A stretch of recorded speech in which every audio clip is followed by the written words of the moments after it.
I looked at the BMW GS for a little bit lighter. I looked at some machines from KTM, from Triumph, and then I saw the specs on this new Multistrada. Until this came out, I had not even ventured a guess of a touring bike. I wanted a GS for what it could do.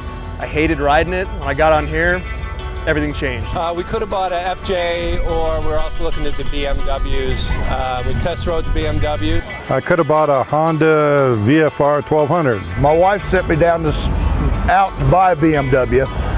I looked at it and said, why do I need another bagger? I wanted to buy something that I could get out on the road and get out of town, ride in the hill country in Texas, go on some long rides.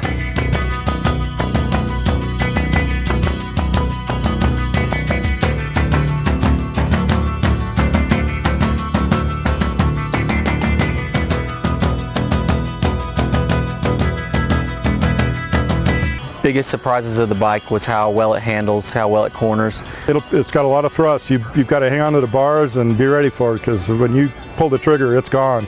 Much better than more of a sport touring bike, but it's a better, faster bike. I've really been surprised at the versatility. I've got a Monster 1100S.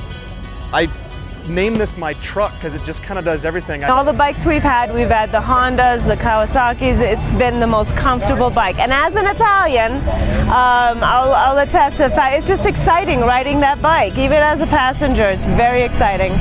The biggest surprise of owning this bike has not just been the bike itself, but being a part of the Ducati community. I'm 56 years old. I didn't want to crotch rock it, so I'm sitting up, but I'm keeping up with the sports bike group, and I love every bit of that. I was surprised at how comfortable it was at high speeds, and that a passenger could be comfortable at the speeds that he likes to go. Been surprised by the tires. Every stock bike I've ever had with stock tires has been unimpressive. These Pirellis wear magically. The bike is just absolutely gorgeous. I get stopped everywhere, I get compliments on it everywhere, and it's pure joy to ride.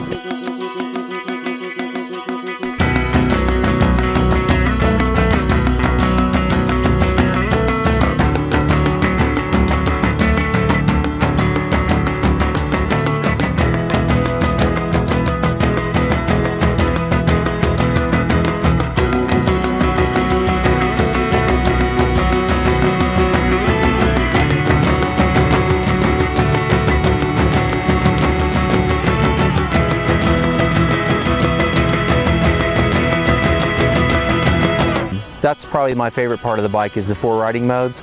I debated whether to buy the S or not, and I'm really glad that I did. When we get out on the freeway, I definitely use the touring mode because it lowers the rebound damping. Angelo's Crest, and the bike started walling around. I almost felt like the tire was low or flat in the back, and I happened to look down and realize I was in urban, and pushed the button and got it into sport, and it was like a whole new bike. Get to a twisty road, click on it, then I'm diving into the corners.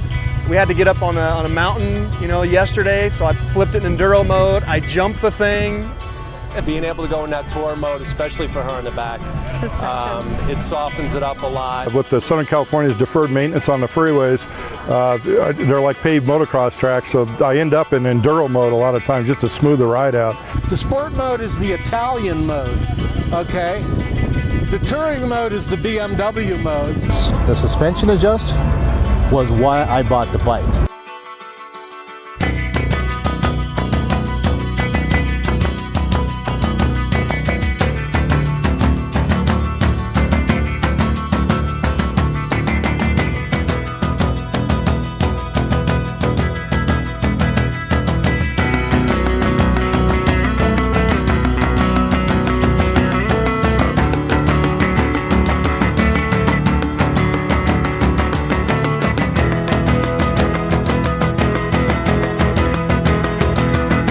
It's a performance bike for the real world.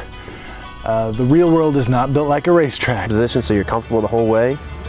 It's not that you can be in the seat for 8 hours, 10 hours. It's that you want to be. I ride it every day, and I just have a fantastic time. I really love the power on this bike. That's the best part of it. Take the bike to the supermarket. I mean, we load up the side bags. We take it to track day. In the real world, the Multistrada is fun and fast. I think that's why it keeps winning Pikes Peak, because Pikes Peak is not a racetrack. It's a real world road.